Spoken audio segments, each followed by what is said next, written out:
شاندانہ صاحب پچھلے دنوں ہمارے شو پہ آئے تھے شہریار آفریدی صاحب. انہوں نے آپ کا بھی ذکر کیا, لیکن جو کس لہر میں ذکر کیا ذرا سنیں. بیرسٹر گور صاحب یہ بھی میری پارٹی کی عزت ہیں. میں نے انہیں کیا کہا ہے کہ لائلسٹ کو پروموٹ کریں, ورکرز کو پروموٹ کریں.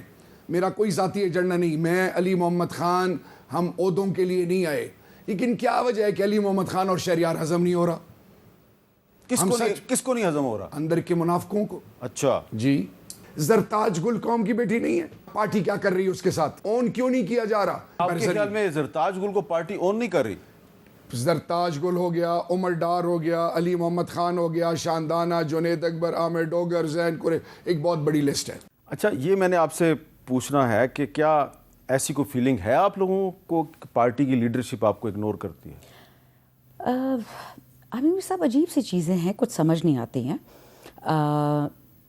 ایکچولی شہریار پہ جس قسم کا ظلم ہوا اور جس نے کروایا, وہ جب آپ کو بھی پتہ چلے گا, آپ شوق میں یا شوق میں نہ جائیں, آپ کو شاید مجھ سے زیادہ ہی پتہ ہو, کیوں نہ پتہ ہوگا. باٹم لائن بینگ کہ میں تو اور شہریار کے میں اریسٹ تو صرف 8 دن کے لیے ہوئی تھی, ابڈکٹ ہوئی تھی 8 دنوں کے لیے. شہریار تو 100 دن ٹھہر کے آیا تھا اڈیالہ میں. اکٹھے ہم واپس ہی آئے تھے بختر بند میں, اور پھر ہماری جو رہائی ہوئی تھی یا جو بیل ہوئی تھی وہ جسٹس بابر ستار نے کرائی تھی. اس کے بعد سے ہمیں 6 مہینے نظر بند کیا گیا اسلام آباد کی حدود میں. نہ ہم ٹی وی پہ آ سکتے تھے, نہ سوشل میڈیا پہ, اور نہ ہم اس پہ آ سکتے تھے کسی بھی ٹی وی شو پہ, یا نہ پشاور جا سکتے تھے. شہریار کے 3-4 بھائی بہنوں کی وفات ہوئی, وہ نہیں جا پایا. سو نیچرلی ایک امپیکٹ تو اس کا ہوتا ہے آپ پہ. And you know jail is easier than being نظر بند. نظر بند تو قیامت ہوتی, گھر سے کہاں جاؤ گے, کتنی باتیں کر لو گی والدہ سے, کتنی باتیں کر لو گے اسٹاف سے, doesn't matter, part of the game. Pakistan کے لیے ہر چیز ٹھیک ہے. لیکن جو اس کے بعد ہم نے ایک عجیب سی چیز دیکھی ہے, وہ لوگ جو خان کے لیے ایک ٹویٹ بھی نہیں کرتے, کسی جلسے میں نہیں نظر آئے, الیکشن بھی نہیں نظر آئے, کبھی بات نہیں کی ٹی وی پہ, چلو سوشل میڈیا پہ کر لیں, ایک خط ہی لکھ دیں, کسی عدالت کے سامنے پروٹیسٹ کر لیں, وہ لوگ عہدیدار بنتے جا رہے ہیں پوسٹ الیکشن. اور مطلب گوہر بھائی کو خود خان نے ایکٹنگ چیئرمین بنایا ہے, اس طرح عمر ایوب بھائی کو خان نے خود سیکرٹری جنرل, وہ تو ایک الگ چیز ہے. لیکن جو سمجھ نہیں آ رہی ہے کہ یہ گیم کیا ہو رہی ہے, کہ why would you promote somebody who actively does not speak for PTI? What sense does it make? تو اس میں تو سوال اٹھیں گے نا پھر. کسی کا نام لیں گے آپ کیونکہ؟ نہ, نام تو کسی کا نہیں لوں گی جی, لیکن آپ کو پتہ ہے آپ ساری تو اس کا مطلب ہے کہ جو شہریار آفریدی نے جو کہا ہے اس میں تھوڑی سچائی ہے. ایبسلیوٹلی, بالکل ہے جی. دیکھیں وہ بیوقوف نہیں ہے, وہ ایموشنل تو ہے, لیکن وہ جو کچھ کہہ رہے, شہریار تو is part of core committee, اس کو شاید ایسی باتیں پتہ ہو جو مجھے نہ پتہ ہوں. اچھا, لیکن یہ تو تھوڑا سا, but I think it hardly matters at this time. میں نکل آئے ہیں, ہم اب 2 کو کلیئر گروپس بن گئے, ایک سمجھدار جو ذرا ایج والے لوگ ہیں پی ٹی آئی والے, اور ایک ہم ذرا خانسٹ اپنے آپ کو کہتے ہیں کہ ہمارا خانسٹ کہ پاکستان ہے, خان ہے تو ہم ہیں, پاکستان نہیں ہے تو ہم نے کیا کرنا ہے, ان لوگوں کو سیکرٹری جنرل کو کیا کرنا ہے, اور چیئر کو کیا کرنا ہے, اور کمیٹی کو کیا کرنا ہے. پاکستان رہے گا تو ہم ہے, خان ہے تو پارٹی ہے. تو یہ جو ابھی شیر افضل مروت صاحب نے ایک سعودی عرب کے بارے میں سٹیٹمنٹ دیا, اور تحریک انصاف نے اس سٹیٹمنٹ سے اعلان لا تعلقی کر دیا, تو آپ کو نہیں لگتا کہ اس قسم کے جو سٹیٹمنٹس ہیں اس سے پارٹی کا امیج بھی خراب ہو رہا ہے اور اختلافات بھی بڑھ رہے ہیں؟ Again I think Hare party میں ہاکس اینڈ ڈوز ہوتے ہیں. میں نے کبھی شیر افضل صاحب کو ڈو نہیں سمجھا, لیکن کیونکہ یہ بات انٹرنیشنل ریلیشنس کی ہے اور specifically vote of no confidence کی ہے, سو میں کتنے لوگوں کو بتا چکی ہوں. ایمبیسڈر کا نام لیے بغیر کہ مجھے بھی بلایا گیا تھا, مجھے بھی کہا گیا تھا, اور صرف ایک ایمبیسڈر نہیں, بہت لوگوں نے بلایا تھا کہ اپنے فیوچر اور بقا کی فکر کریں اور خان کو چھوڑ دیں. ہم نے کہا جی ہمارا مسئلہ ہی غیرت کا ہے. آپ کو ایک ایمبیسڈر نے بلا کے کہا کہ عمران خان کا ساتھ چھوڑ دیں؟ جی, کیونکہ آپ کی پارٹی ختم ہو رہی ہے. وہ ایمبیسڈر ویسٹرن کنٹری کا تھا یا ویسٹرن؟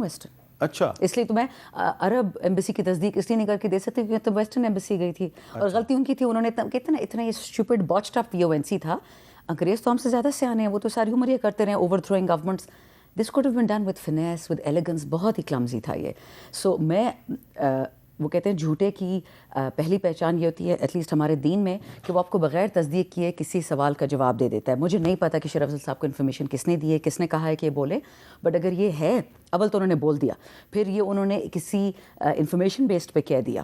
سو اس کو تو بہت کچھ کلیئر اپ کرنا پڑے گا, صرف PTI کو نہیں, فورن آفس کو بھی کرنا پڑے گا.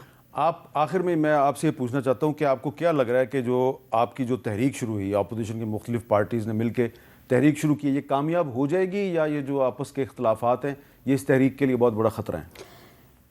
محمد میر صاحب, میں اس کو لارجر پکچر میں ڈال دیتی, جس طرح ہم بات کر رہے تھے کہ یہ گریٹ گیم اب سٹارٹ ہو چکی ہے, ڈیوائڈ اینڈ کانکر کی.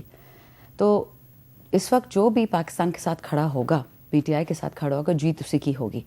یہ شاید لمبا غزوہ ہو یا چھوٹا غزوہ ہو، کویشچن اس کہ پاکستان نے جیتنا ہے کہ انٹرینچڈ ہمارے جو 5% ہیں پاکستان کے جو ملک کو کھا چکے ہیں اور اپنے بچوں کو پروموٹ کریں گے کسی بھی ادارے میں ہوں، کسی بھی شعبے میں ہوں، کہ 95% پاکستانی بھوک سے مر جائے، وہ آپ بھی دیکھ رہے ہیں، میں بھی دیکھ رہی ہوں. اور یہ 5% جو 76 سال سے چلتے آ رہے ہیں، اس میں آپ کے ورلڈ بینک کی بہت انٹرسٹنگ اسٹڈی تھی، آپ دیکھ لیجیے گا پاکستان ایٹ 100. انہوں نے 6 گروپس آئیڈینٹیفائی کیے ہیں کہ کون اسٹیٹس کو سے بینیفٹ کرتے ہیں. تو اس وقت مجھے اردو اتنی اچھی نہیں آتی، ایک ایگزسٹینشیل کرائسس سے گزر رہے ہیں. حقیقی آزادی کا یہ مطلب نہیں ہے کہ امریکہ کو جی چھڈو. ایگزسٹینشیل کرائسس کا مطلب یہ ہے کہ پاکستان اپنی بقا کے مسئلے سے دوچار ہے. ایبسلیوٹلی. یہ امریکہ کے مسئلہ نہیں ہے، چائنا کا نہیں ہے، یہ ہمارا ہے کہ اس ملک کو کس طرح چلانا ہے اور کس نے چلانا ہے. اور اگر عوام کی رائے کی عزت نہیں ہوگی، امریکن ٹیکس پیئر ہمارے ملک میں اپنا وہ چلائے گا ڈنڈا، یہ ملک کتنی دیر رہ پائے گا؟ آپ کو غزہ بننے میں کتنی دیر لگے گی؟ کویشچن یہ ہے. اللہ نہ کرے کہ ہم غزہ بنیں.